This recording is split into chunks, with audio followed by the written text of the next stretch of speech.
δεν μπορεί να αλλάξει το παρελθόν. Το παρελθόν είμαστε παιδιά να μαθούμε. Λοιπόν, όπως είναι οι Έλληνες τεχνητού έθνους, έτσι είναι και οι Μακεδόνσκοι. Λοιπόν, όπως οι Έλληνες, έτσι και οι Σκοπιανοί, όπως και όλοι, είναι τεχνητά έθνη και δημιουργούνται από πολιτική παρέμβαση. Τώρα, πάμε στο τρίτο μύθο.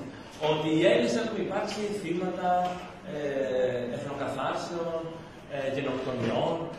Έχουμε και έναν πολλαπλασιασμό των γενοκτονιών. Και μια γενοκτολογία και γενοκτολαγνία που δεν την είχαμε. Ξαφνικά εμφανίζεται η κοντιακή γενοκτονία στα τέλη της δεκαετίας του 80. Για πολύ συγκεκριμένους λόγους.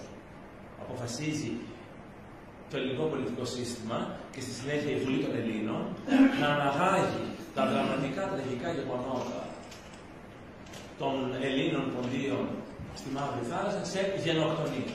Η άποψη ότι το Αιγαίο είναι ελληνική θάλασσα.